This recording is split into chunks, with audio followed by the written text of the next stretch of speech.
जो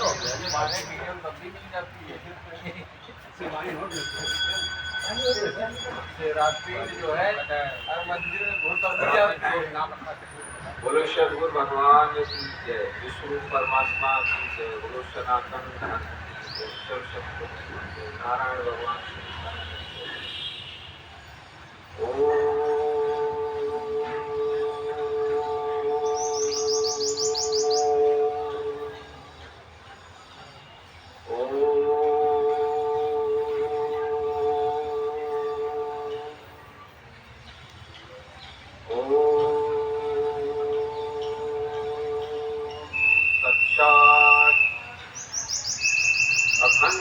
मंडलाकारं व्याप्तं येन चराचरं तत्पदं दर्शितं येन तस्मै श्री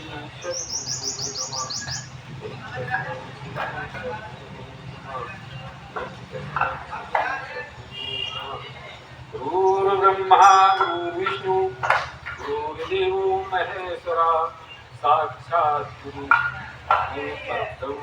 तस्मै श्री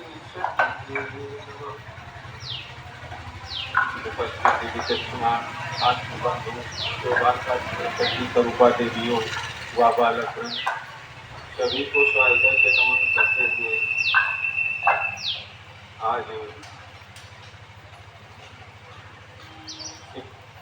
सर्वांगों के विषय में भगवान ने जो दिव्य दृष्टि के माध्यम से विश्व परमात्मा का यथार्थ बोध जनाने के हेतु से हम सबके समकक्ष रखा है। आज विज्ञान प्रवेश के विषय में जो अध्यात्म विज्ञानशाला से पुस्तक हमारे केंद्र तक आई है, उसमें प्रवेश के समय पे क्या क्या सावधानियां बताई गई हैं और किन किन विषयों पर हमें विशेष ध्यान देना है, क्योंकि हम उलझ जाते हैं, भ्रमित हो जाते हैं और हम नाना प्रकार की गड़बड़ियां पैदा करते हैं। ये अभी भगवान ने कहा कि विज्ञान प्रवेश नंबर 1 पे है और नंबर 2 पे विज्ञान, ये बढ़ाओ, विज्ञान प्रवेश और विज्ञान विशारद। विज्ञान प्रवेश पहले नंबर पे है और विशारद दूसरे नंबर पे। तीसरा नंबर है विज्ञान रथ, ये विज्ञान की सीढ़ियां हैं। और चौथे नंबर पे है विज्ञान आचार्य, विज्ञान आचार्य। और 5वें नंबर पे है सिद्धाचार्य, हमारे जो जगत गुरु नारायण स्वरूप उमाशंकर चैतन्य जी इस समय वर्तमान के केंद्रीय अध्यात्म विज्ञानशाला के संचालक हैं, जो हम सबको अग्रसर करते हैं और हम उन्हें कोटि कोटि नमन करते हैं, आभार व्यक्त करते हैं, क्योंकि उन्होंने जितने सरल और सुगम तरीके से हम सबका मार्गदर्शन किया है। और विज्ञान प्रशिक्षण शिविर भी स्वामी जी की देन है जो चलाया गया, जिसके माध्यम से हमें यहाँ तक जानकारी प्राप्त हुई। आगे भगवान ने विज्ञान प्रवेश में बताया है कि सुंदर हस्ताक्षर होने चाहिए। हम अगर हमें कहीं लिखने के लिए दिया जाए या नाम लिखने के लिए, तो हमारे सुंदर हस्ताक्षर होने चाहिए लेख में। हम लोग क्या करते हैं, जल्दीबाजी में उल्टे सीधे हस्ताक्षर करके और काम खत्म कर देते हैं। तो सुंदर हस्ताक्षर होने चाहिए तथा शुद्ध लेख होना चाहिए। और शुद्ध लेख मतलब मिस्टेक नहीं होनी चाहिए। और सुंदर लेखपन जो हर व्यक्ति जो कम घसीट पढ़ने वाला हो वो भी पढ़ सके कि तुमने क्या लिखा। कुछ लोग तो ऐसे खींचे देते कि समझ नहीं आता है। तो सुंदर लेख होना चाहिए, विशेष ध्यान दिया जाएगा, इस पे विशेष ध्यान देना चाहिए हम सब आपको भी, क्योंकि ये विज्ञान शाला में प्रवेश के समय पे ही ये आपकी ट्रेनिंग होगी और ये आपसे कार्य कराया जाएगा। परीक्षा का मतलब जान लो, प्रवेश परीक्षा का मतलब यही है कि वहां आपसे ये सब चीजें कराई जाएंगी, उसका नंबर भी दिया जाएगा। ये गुणांकन 25 नंबर का है, ये 25 नंबर का गुणांकन है। सर्वांग योग केवल प्रश्न द्वारा सर्वांग योग का पाठांतर होगा। सर्वांग योग में प्रश्न पूछे जाएंगे और उनका आपको उत्तर देना होगा मजवानी टाइप, लेख से नहीं है। जैसे कि अभी हम आपसे पूछें कि सर्वांग योग का जो पहला अध्याय है वो कौन सा है, क्या नाम है? मुमोक्ष इच्छा दर्शन। मुमोक्ष की क्या इच्छा है और क्या दर्शन करना चाहिए, ये प्रश्न पूछे जा सकते हैं। और भी प्रश्न है, जैसे कि आचार करके ऐसा सनातन मुमोक्ष ने किया, प्रश्न गुरु बोले, तो वो प्रश्न क्या किया आपने, क्या प्रश्न किया, गुरु क्या बोले, ये भी प्रश्न किए जाते हैं।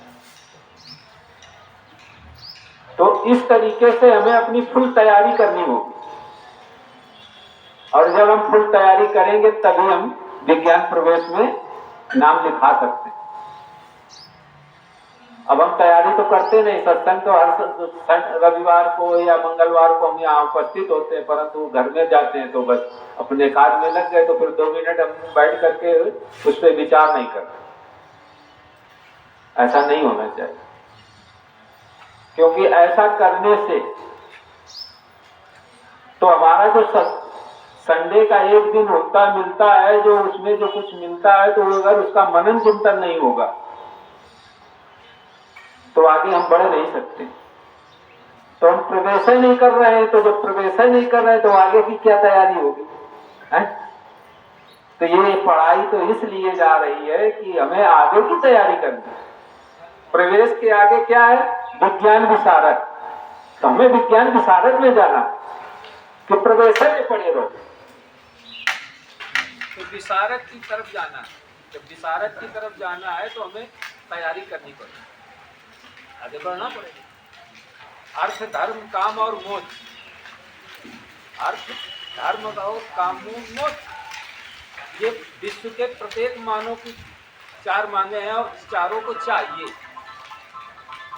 इसको नजदीक रखिए, चारों को चाहिए। जब चारों को चाहिए तो चारों को चाहना के लिए हमें करना क्या हो, तो भगवान के बताए हुए सिद्धांत को जब तक जानेंगे नहीं, उसको फॉलो नहीं करेंगे, उसको आचरण में नहीं लेंगे, तब तक क्या ये चारों चीजें प्राप्त हो सकती, त्रिकाल में नहीं हो सकती। हम चाहे जितना कुछ भी प्रयास करें, त्रिकाल में नहीं। इस तरीके से भगवान ने दूसरे में ये बताया, तीसरे में कहा बड़ी दिव्य दृष्टि, जो भगवान की लिखी हुई बड़ा वाला ग्रंथ है जो दिव्य दृष्टि का, वो अवतार दर्शन पंचीकरण कोष्टक स्फुट पद, ये 10 नंबर का है गुणांक। तो इसमें क्या दिव्य दृष्टि में जो है पंचीकरण भी आता है, इसमें पंचीकरण भी आता है। और पुस्तक पद से भी पूछा जा सकता है, पद संग्रह से, क्योंकि पद के माध्यम से भी भगवान ने पंचीकरण को व्यक्त किया है। सगुण बिन निर्गुण पंग विचार, जाको वेद न जानेगा। तो इस तरीके से चौथे में भगवान ने कहा है पदावली में का गीता अमृत सार, पदावली में गीता अमृत सार। पदावली का मतलब क्या है कि जो पदों के आधार से गायन विद्या में और गीता अमृत सार के भगवान ने 18 अध्याय बनाई, उसको याद होनी चाहिए और उसको याद होना चाहिए और उस पर जो है विशेष मनन चिंतन होना चाहिए। उसमें भी कहीं से आपसे कुछ पूछा जा सकेगा, जैसे कि 7वें अध्याय में गीता अमृत सार में है, कहा गया है कि योग अब अनन्न होने का सुनो चित्त से रहे नहीं कुछ और समझने। तो योग क्या है, प्रश्न किया जा सकता है ना कि योग क्या है। योग कहते हैं मिलान को, और मिलान क्या है, 5 तत्व 3 गुणों के द्वारा जो मिलान हो रहा है। तो 5 तत्व और 3 गुणों के द्वारा इसमें भी मिलान किया, इसमें भी मिलान किया, इसमें भी मिलान किया, इसमें भी मिलान। तो सर्वस्त्र सब में हमको 5 तत्व दिख रहे हैं कि मान रहे हैं, दिख रहे हैं। और छठे साधन के साथ मन लगाकर जब हमने इसमें देखा तो इसमें बैठे हुए 3 गुण हमें दिख रहे हैं कि मान रहे हैं, दिख रहे हैं, मान नहीं रहे। आज लोगों ने क्या किया है, मान रखा है, जानने की कोशिश नहीं कर रहे। विद्वान तो एक से एक पढ़े हैं शब्द ज्ञान, परंतु किसी से कह दो कि जनाने की आपके अंदर युक्ति है, आप जना सकते हैं, जो शब्द आप बोले हैं उन शब्दों को इस वस्तु में हमें दिखा सकते हैं, तो दिखाने का सामर्थ्य किसी में नहीं है। शब्दों के माध्यम से वो व्यक्त तो कर रहे हैं, परंतु उसका यथार्थ दर्शन नहीं कराने की युक्ति है। तो भगवान ने इसीलिए कहा कि जो 18 अध्याय जो गीतामृत सार है उसका अध्ययन ठीक ढंग से होना चाहिए। प्रवेश के समय इसका भी, इसमें भी पूछा भी जा सकता है या लेख के लिए दिया भी जा सकता है, उससे प्रश्न उत्तर भी हो सकते हैं। और ये 10 नंबर का है प्रश्न, ये शाखा 10 नंबर की है, इसमें जो पास होगा उसे 10 नंबर प्राप्त होगा। चौथी हो गई, 5वीं है, 4 है। अब 1 नंबर से मौखिक गुणांक पर मौखिक सवाल पूछे जाए, प्रश्न, मौखिक प्रश्न मतलब प्रश्न उत्तर होंगे आप मतलब आमने सामने, और वो किसकी देखरेख में होंगे, आचार्यों की, और वर्तमान में जो संचालक हैं उनकी संरक्षण में जो है ये सब कार्य होंगे। एकांत में बैठाल के कोई भी कार्य नहीं होगा। प्रशिक्षण का प्रत्यक्ष प्रैक्टिकल विधि के द्वारा जो वर्तमान में संचालक हैं उनके समकक्ष रह करके ही देना होगा।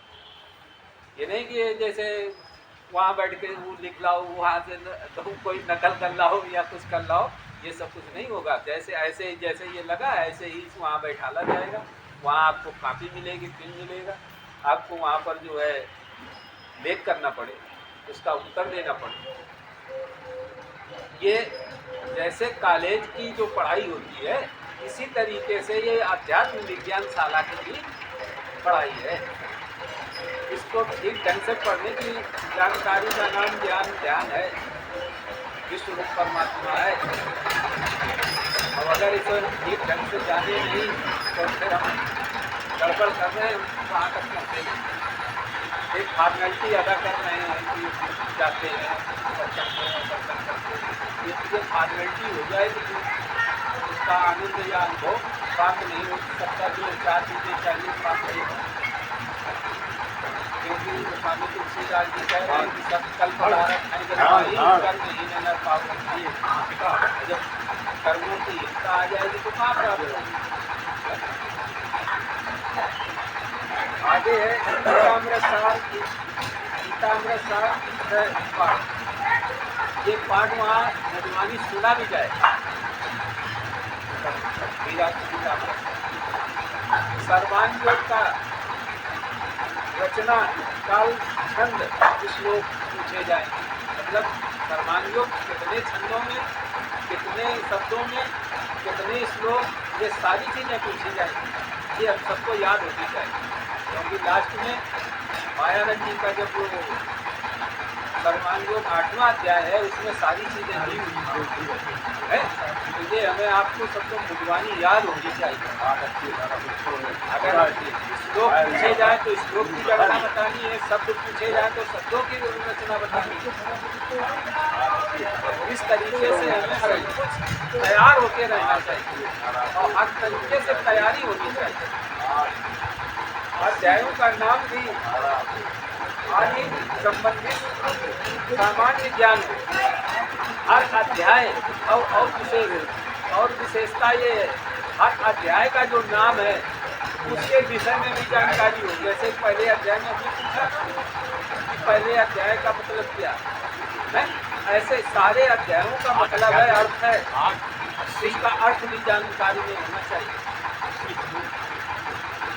जैसे कि अब आया क्षर अनुभव पंचीकरण योग नामक अध्याय 4 संपूर्ण हुआ।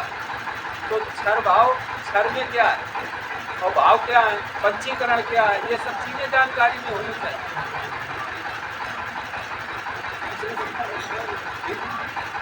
और 5वां अध्याय क्या है, 6वां अध्याय क्या है, इनके जो विशेषताएं हैं, ये सब जैसे नाम है वैसी इनके अंदर विशेषताएं भी हैं। उन विशेषताओं की भी पूर्णतः जानकारी होनी चाहिए। ये प्रवेश का ही क्षेत्र है। अभी हम इसमें नहीं गए, विज्ञान प्रवेश में ही है। सर्वांग योग का उपदेश का सहित अधिष्ठान दर्शन आत्म निवेदन आत्मा का साक्षात्कार। सर्वांग योग के माध्यम से आत्मा का साक्षात्कार होता है कि नहीं। अधिष्ठान सामने रखो और अधिष्ठान के आधार से आप देखो 5 ज्ञानेंद्रियों से साकार स्वरूप दिखेगा। 5 ज्ञानेंद्रिय 6ठे मन के द्वारा जब हमने लगा के देखा तो 5 तत्व 3 गुण इसमें दिख रहे हैं। तो ये अक्षर स्वरूप दिख रहा है और अक्षर इसमें ऊपर व्यापक सत्ता से जो भरा है। तीसरे अध्याय में भगवान ने कहा कि स्वरूप वस्तु का देखो देखा तो अक्षर जानना, बड़ी है मध्य में इसके अक्षर ब्रह्म मिठास है। तो ब्रह्म है और मिठास भी है, ब्रह्म भी कहा जाता है और मिठास भी कहा जाता है, उसे अक्षर भी कहा जाता है, निर्गुण भी कहा जाता है। अनेक नाम है, अनेक नामों से उसे जाना है। तो ये अनेक नाम तो अक्षर आत्मा के इनको है।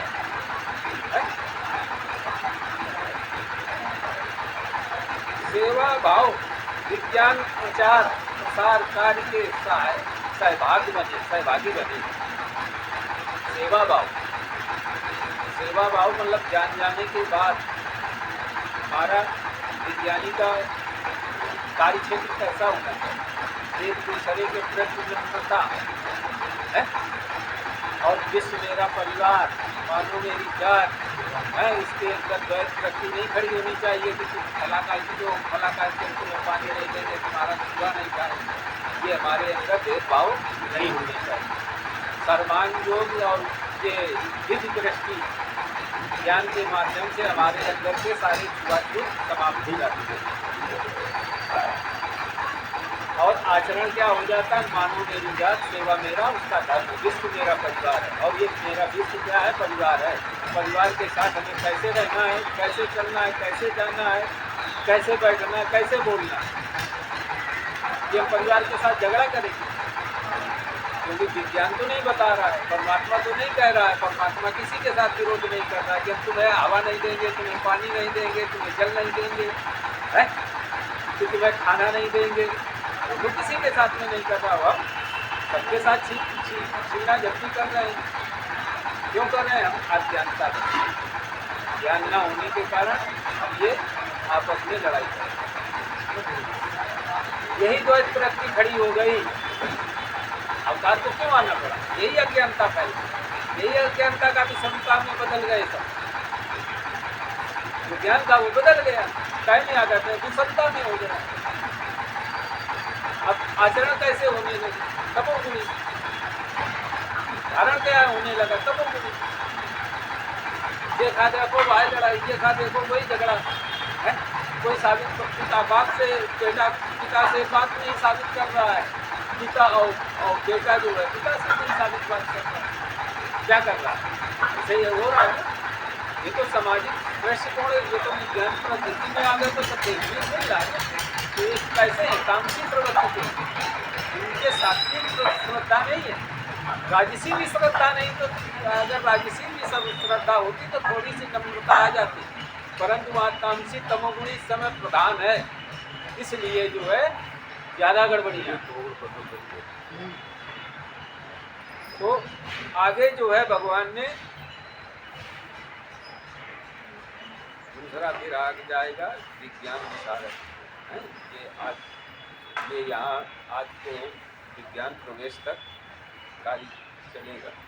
केंद्रीय अध्यात्म विज्ञान के ब्रह्म सत्र में सेवा का अवसर दे। केंद्रीय अध्यात्म विज्ञान शाला में जो ब्रह्म सत्र होता है जो सावन के महीने में, उसमें जो है सेवा का अवसर। गीता मनन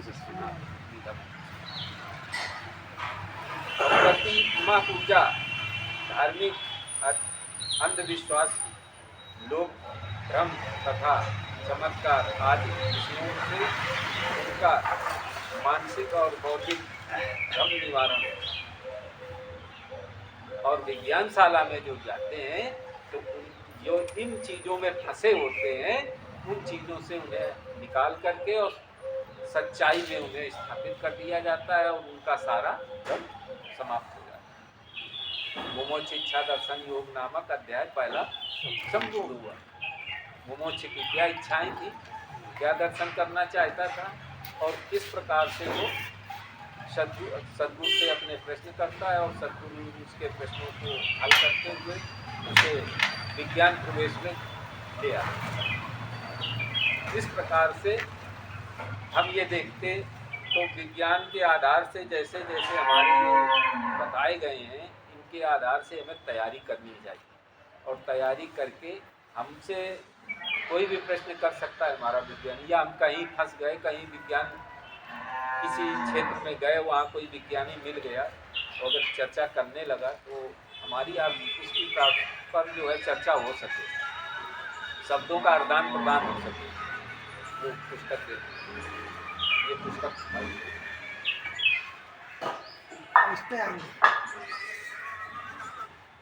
अब आपका जो ये नक्शा बनाया गया है उस नक्शे के विषय में थोड़ा से प्रकाश डालेंगे जिसमें उसका भी कार्य पूरा हो जाए। और ये विशेष करके आप सभी लोगों से निवेदन है कि भगवान के कार्य में लापरवाही मत करें, क्योंकि ये सब हमें आप सबको करना होगा। हम आप करेंगे नहीं तो ये परंपरा समाप्त हो जाएगी। हमें इस परंपरा को चलाने के लिए ये कार्य हमें जरूरी करना है। कब किसे कहाँ पर कैसे अवतार के समकक्ष जाना पड़ जाए या वो आना पड़ जाए है? तो ये परंपरा का जब ज्ञान बना रहेगा तो उसका कल्याण हो जाएगा। बताइए, भगवान जब बनारस गए तो भारत की कितनी आबादी थी? बहुत आबादी थी। भारत में सिर्फ मात्र एक ही तत्वदर्शी संत प्राप्त हुआ जिसके माध्यम से भगवान को तत्व दर्शन प्राप्त हुआ है? क्या और नहीं थे? और विशुद्धानंद महाराज जी ने जो है, जो सद्गुरु थे, उन्होंने सैकड़ों लोगों को दिया। और ये देखो, ये है ये ये हैं, ये सद्गुरु हैं भगवान के, और इन्होंने सैकड़ों लोगों को ये ज्ञान दिया।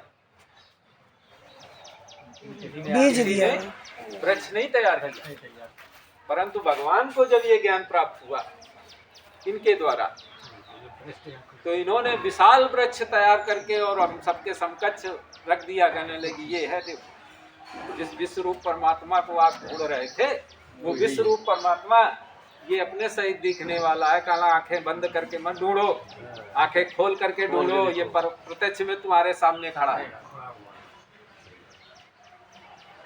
और तुम आंखें बंद करके परमात्मा ढूंढ रहे हो, ऊपर खोज रहे हो, ऊपर से आएगा।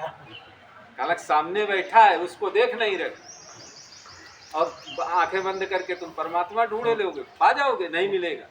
कहने लगे हम सब क्रियाएं करके देख लिया, बंद कमरे में देख रहे हो, साक्षात जो है बाहर खड़ा अब भगवान ने पंचीकरण के पंचीकरण कोष्टक है, यहाँ अक्षर भाव स्थित और निर्भय अवस्था दर्शक कोष्टक। फोन नहीं उठाया, वो ऐसा कल आएंगे, ये 3 आज राउंड के कार्यक्रम लगा हुआ उसमें है, तमोगुणी क्षेत्र और रजोगुणी क्षेत्र और सतोगुणी क्षेत्र, ये हमारे कोष्टक बताने वाले हैं। नहीं तुम तमोगुणी देखो अपना फोन और सतोगुणी, हाँ तो अभी सफर में बैठे हैं, अभी आते हैं।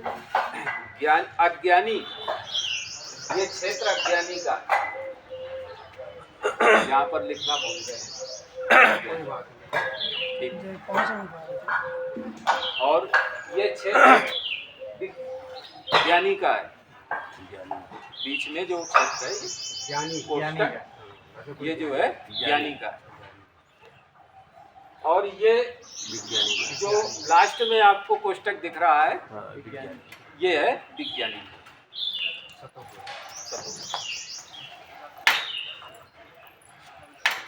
आगे है ये क्षर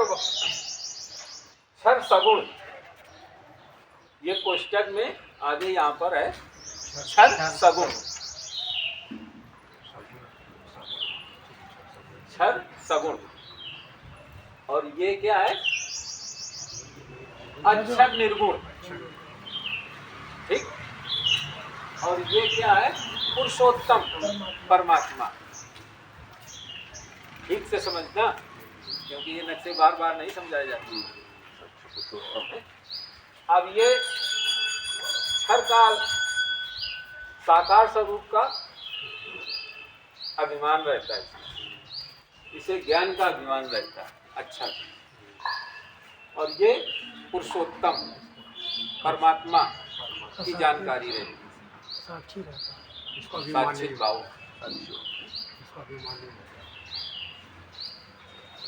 पुरुषोत्तम परमात्मा, ये पुरुषोत्तम जो है परमात्मा का ये साक्षी भाव है। स्थूल देह अभिमानी, अब ये आ गया जो लिखा था, स्थूल देह अभिमानी। तो जो मनुष्य तामसी प्रवृत्ति के होते हैं, तो उन्हें देह का अभिमान रहता है कि हम ताकतवर हैं, मतलब वो हर तरीके का वो जो है शोषण करते हैं,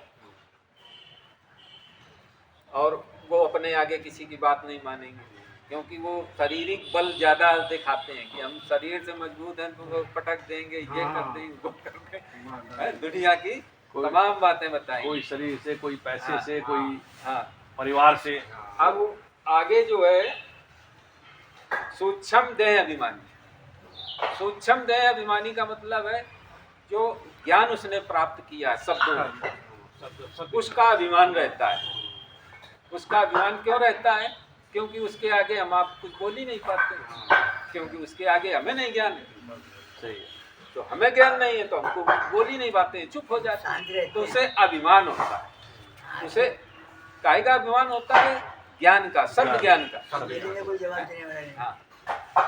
और ये कारण देह अभिमानी, कारण देह अभिमानी इसलिए होता है कि वो साक्षात्कार प्रत्यक्ष में प्रैक्टिकल विधि के द्वारा देख लेता है और जान लेता है, तो वो कारण जानता है।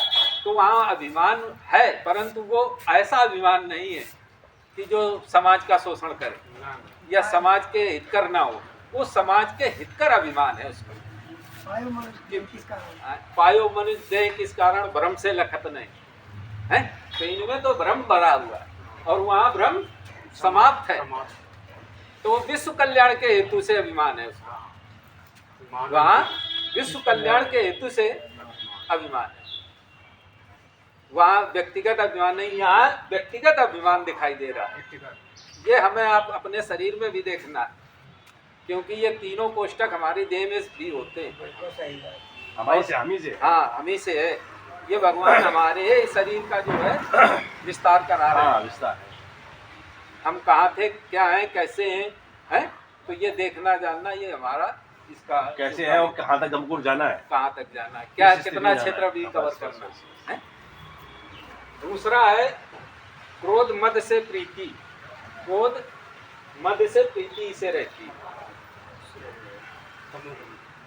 ये अगर कोई बात हो जाए तो तुमसे बहुत तेज ये दौड़ेगा लड़ने के लिए, और ऐसा लगेगा कि ये काट डालेगा। और अगर सामने वाला अगर तेज हो जाए तो सिलेंडर हो जाएगा। इतनी जल्दी सिलेंडर हो जाएगा कि ये नहीं समझ में आएगा कि ये यार इतना क्यों भयभीत हो गए। तो हाँ, तो ये क्या है कि जब सामने वाले की इच्छा प्रबल हो जाती है तो ये स्वयं सिलेंडर हो जाता है। तो ये फिर प्रीति करने लगता है, यार भैया जी गलती हो गई, ये हो गया। ये ऐसा करते हैं लोग, अभी समाज में देखना ऐसा करते हैं। कोई मिल जाता तो जैसे आपको वो कमजोर समझेगा तो तेज लड़ाई करेगा, और जब वो उससे जब तुम तेज हो जाओगे तो वो सिलेंडर हो जाएगा। कहे भैया अच्छा क्षमा करना, गलती हाँ ठीक है, तो वो समझौता करता है, फिर वहाँ प्रीति आ जाती है उसकी। ऐसे ये आपको जो है दूसरा नंबर, दूसरा इसका जो है बीच वाले का लोभ मत्सर से प्रेम। लोभ क्या है,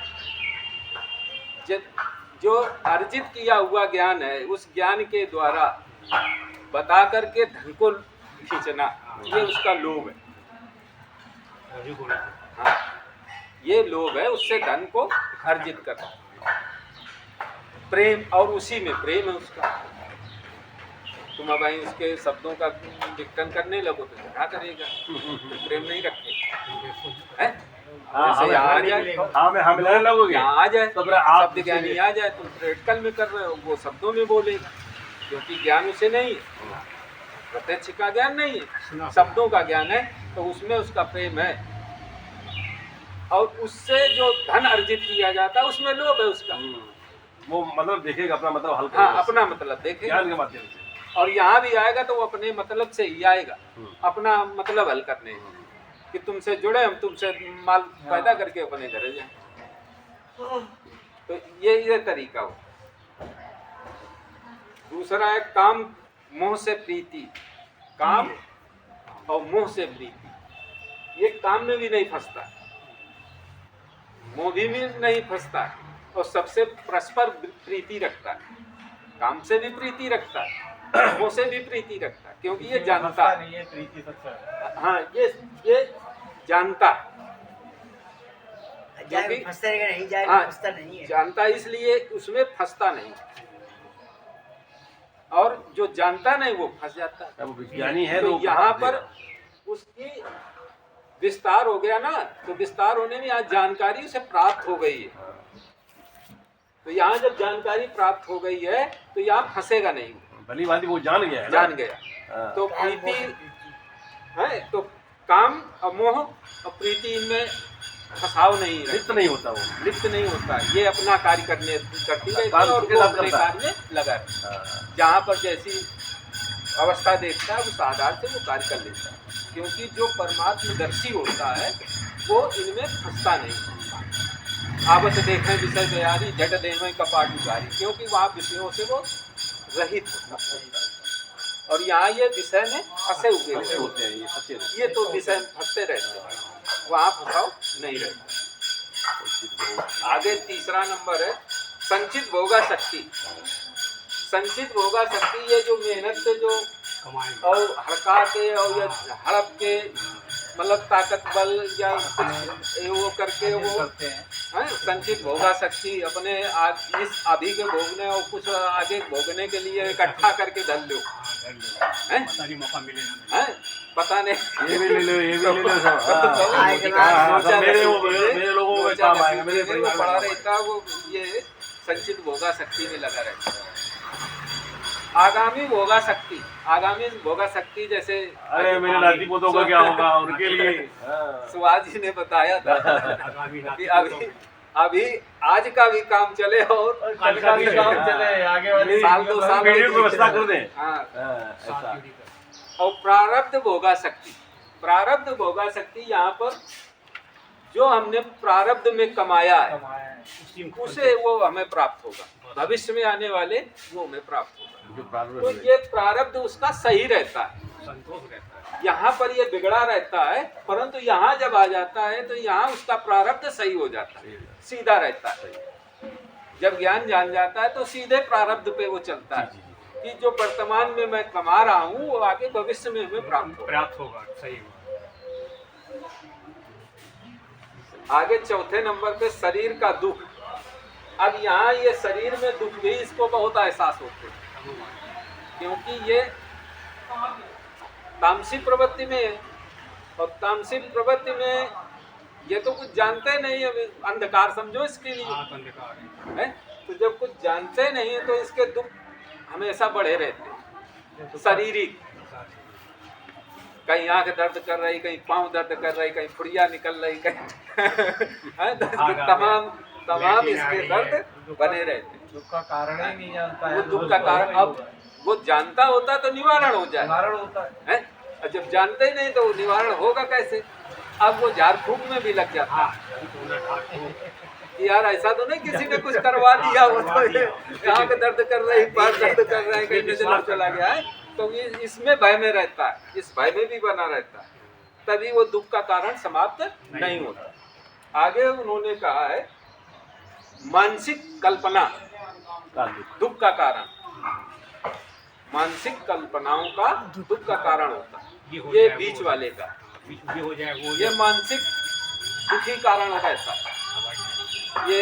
ये मानसिक इसमें हमेशा ही यार भला जगह पंडाल लगाए कथा करें तो मैं इतना मिल जाएगा, इतना वो हो जाए, उसका वो दुख रहता है उसके अंदर और उसी परेशान रहता है, उसी परेशान उलझा रहता उसी है, में उलझा रहता है, उसी में परेशान उसी में उलझन रहती है हाँ, उसको। उसको उसी में उलझा रहता है। और वो हमेशा जो है ये देखा करता है कहाँ से लाभ मिले, कहाँ से लाभ मिले, कैसे और कहाँ भगवान हो। हम कैसे ऐसी युक्ति बैठाएं उसी- उसी 1-2 लाख लेके उसी में हम परेशान बैठा रहता है, है, तो वो इसी में परेशान रहता है और दुखी रहता है। हाँ। आगे है दुख का साक्षी, जो परमात्मा दृष्टि में रहता है, जो विश्व रूप परमात्मा के क्षेत्र में रहता है, तो वो दुख का साक्षी होता है। स्वभाव होता हाँ, दुख का साक्षी ये होता है कि उसे दुख सुख बांटता ही नहीं। सबको दुख सुख बांटता होगा, परंतु उसे दुख सुख बांटता ही नहीं, क्योंकि वो दुख सुख से परे, क्योंकि वो जान गया ना दुख रहता है ना सुख रहता है। जब ये रहते एक क्षण रहते नहीं है तो इनमें फंसने की क्या जरूरत है। आओ भाई आओ, है? तो वो गुरु जी साक्षी होता है, दुख का साक्षी। अजय गुरु आ गया। 5वां है इसका भैया। भयानक से भय और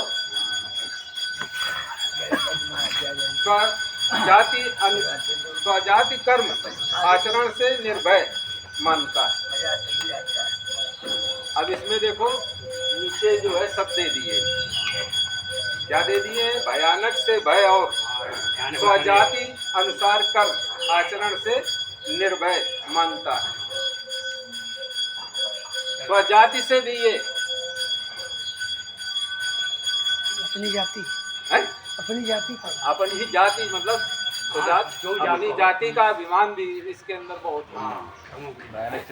अब वो किसी भी जाति का हो, सबको तामसी जो प्रवृत्ति के होंगे उनको जो है इस प्रकार का ये भय व्याप्त रहे कि आप ऐसा कर देंगे तो समाज हमको निकाल देंगे, ऐसा तो हो जाएगा तो ये हमारी जात वाले जो है उनको लड़ेंगे लड़ेंगे। ये सब है देखो तो आचरण से निर्भक्त मानता है और निर्भक्त मानता है। लास्ट वाला ये है रोचक का भय और स्वाकुलोचित उपासना से निर्भक्त जानता है। अब ये बीच में जो है आ गया है रजोगुण में रजोगुणी। रजोगुणी जो क्षेत्र है, रोचक, रोचक का मतलब रोचक, भयानक, ये इसमें ज्यादा फंसाता है। वो बढ़िया बोलेगा तो देवी देवताओं में हाँ फंसाएगा रोचकता में फंसा कर के वो अच्छे अच्छे लच्छेदार भाषण देगा और भाषण देने के बाद कहेगा यहाँ चढ़ाओ, इतने चढ़ाओ, उतने चढ़ाओ, और तुम्हारा ऐसा कल्याण होगा। और अगर ये रुष्ट हो जाएंगे तो तुम्हारे साथ ऐसा हो जाएगा, वैसा हो जाएगा। और वो ये नहीं बता रहा है कि हमें क्या क्या तुम ये सब करके जो तुमसे ले रहे हैं वो हमें लाभ मिल रहा है, वो तुम्हें नहीं मिल रहा है, तुमको नहीं मिल रहा है, वो हमें मिल रहा है। हम अपने लाभ के लिए तुमको भय व्याप्त कराएं, हम तुम्हें भय व्याप्त कराएं। तो तुमसे जब तुम्हारे अंदर भय व्याप्त हो जाएगा तो तुम हमें ऑटोमेटिक डर बस तुम हमें जो दोगे गई स्वालोचित उपासना में निर्भक्त मानता है और कहला उसकी उपासना करता है कि हम इनसे कितना धन प्राप्त कर लें, किस ढंग से करें, धमका के आपको हाँ, ये है वो अपना तरीके से है दिखाएगा हाँ, वो उसी में उसको खुशी है और उसी में वो आनंदित रहता है। आगे है यथार्थ का भय और प्रारब्ध भोग समाप्ति का तक भय का साक्षी रहता है। अब यहाँ जब आ गया तीसरे कोष्ठक सतों में हाँ सतों में, तो यहाँ प्रत्यक्ष का साक्षी होता है कि ये परमात्मा हमारा साक्षी है। अगर यहाँ कुछ भी गड़बड़ी करेंगे वो तो सब देख रहा है, देख रहा है वो साक्षी रहता है ये वो सब साक्षी भाव से है, वो देख रहा है। तो समझ लो वहाँ पर वो गड़बड़ कर ही नहीं सकता। लाइव चल रहा है पूरा। हाँ। तो वो प्रारब्ध भोगा शक्ति है, उसकी वो प्रारब्ध है। प्रारब्ध में जो आज कर रहा है तो आज अच्छे आचरण विचार उसके सारे अच्छे चल ही रहे हैं, तो उसका वो तो भोग करेगा ही है। अगर आपको मिलेगा तो क्या नहीं करोगे, तो उसका भोग करेगा वो, क्योंकि वो साक्षी भाव में बैठा है। तो परमात्मा उसे दे रहा है कि सकल पदार्थ हैं जगमाही और कर्म हीन नर पावत नाही। हीनता जब कर्मों में आ जाती है तो इसी प्रकार से हमें वंचित रहते हैं, वंचित रहना पड़ता है। इन दोनों के आधार से हम वंचित रहते हैं। और यहाँ जब कर्मों की प्रधानता को समझ लेते हैं, जान लेते हैं, तो वहाँ पर हमें सारी चीजें प्राप्त होने लगती हैं। वो विश्व रूप परमात्मा देने लगता है, मतलब हम फुलफिल हमें मांगने की जरूरत नहीं, वो स्वयं देने लगता है। इंसान फुलफिल हो जाता है। तो अब ये आपका पंचीकरण कोष्टक पहला नक्शा नंबर आपको हमने यहाँ पर समझा दिया है, बहुत बढ़िया है? और इसके आधार से अब आपका जो है 2 नंबर कल रहेगा। कल 2 नंबर हाँ, मतलब रजोगुणी वाला। दूसरा पंचीकरण होगा। अच्छा इसका दूसरा जो है नक्शा जो है 2 नंबर कल समझाएगा। बोलो सद्गुरु भगवान की जय। विश्व रूप परमात्मा की जय। तन